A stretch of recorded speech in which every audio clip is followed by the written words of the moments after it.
અમારે ઘણા વર્ષ પહેલા પાલતાણાની બાજુમાં સગાપરાની જગ્યા છે. એ સગાપરાની જગ્યામાં એક વિજયગીરી બાપુ કરીને સંત થઈ ગયા. મેં ત્યાં સગાપરામાં પણ એમની કથા વાંચેલી. પછી નાની માળમાં એ બાપુએ 12 જ્યોતિર્લિંગ મહાદેવની સ્થાપના કરી, ત્યાં પણ મેં કથા કરેલી. અને હમણે લગભગ 1 મહિના પછી પૂજ્ય મોરારી બાપુની કથા એ આશ્રમમાં છે. આવા મહાન સંત હતા. કેવા એ સગાપરાની ધારે બેઠા સમરથ સંત મહાન બાપા વિજયગીરી મહારાજ, બાપા વિજયગીરી મહારાજ.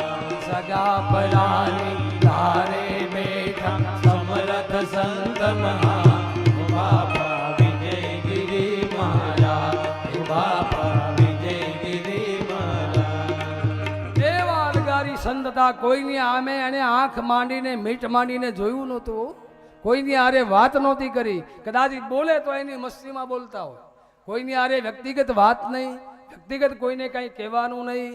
એ લગભગ એ આશ્રમમાં 30 થી 35 વર્ષ રહ્યા હશે. પણ આશ્રમમાં કોઈથી એને ઝૂંપડીને દરવાજો ન બનાવવા દીધો. ઝૂંપડીમાં જ રહેતા. શિયાળાની કડકડતી ઠંડી હોય ને ત્યારે એની જે ગોદડી હોય એમાં 2 ડોલ ભરીને પાણી નાખે. બોલો, એ ગોદડી પલાળીને પછી એમાં હોય. ઉનાળાનો ધગધગતો તાપ હોય તો એ પથ્થરનો ઓટલો હતો ને, એ પથ્થરના ઓટલા ઉપર જઈને બેસે. ચોમાસામાં ખુલ્લા મેદાનમાં જઈને બેસે. આવી એની અલગારીને. જ્યારે મારી કથા ત્યાં થઈ ત્યારે વૈશાખ મહિનાનો દિવસ હતો અને એવા વંટોળિયા ચડવા માંડ્યા. પહેલા જ દિવસે આખો મંડપ બધો તોડીને નાખી દીધો. બોલો, એ સમયમાં આવા ડોમ નહોતા, ખાલી મંડપ જ ગાળાવાળા હતા. પછી તો ઓલા બધા સેવકો મુંજાણા બાપુની આગળ જઈને હાથ જોડ્યા. બાપુ, આ જંગલમાં 7 દિવસ અમારે પૂરા કેમ કરવા? કથા હજી બહુ બાકી છે. અને ત્યારે એ સંત કંઈ બોલ્યા નહીં. પણ બીજે દિવસે સવારમાં એ હાથમાં કંઈક અનાજ, ચોખા કે ઘઉં જે કાંઈ લઈને ગયા અને મંડપની ફરતો એણે ચોખા વેરીને આંટો માર્યો.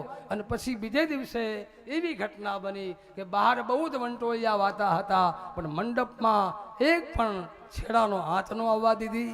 બહાર એટલી બધી ભયંકર ગરમી હતી. મંડપમાં તમે જાઓ તો તમને એમ થાય જાણે 80 મંડપમાં બેઠા હોય. આવું આ એક ફરતો મેં મારી નજરે જોયો.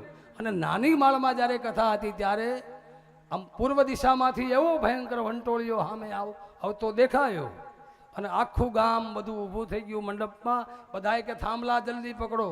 પણ આગલે દિવસે બાપુ જે બાજુથી વંટોળિયો આવી એ બાજુથી દોડતા દોડતા આવ્યા હતા અને આમ પાછળથી આમ વયા ગયા હતા. તો એ વંટોળિયો પણ એ રીતે આવ્યો ખરો, પણ મંડપની સાઈડમાંથી જતો રહ્યો. મંડપમાં કાંઈ આંચ ન આવી. આવા વિજયગીરી બાપુના અનેક પરચાઓ છે.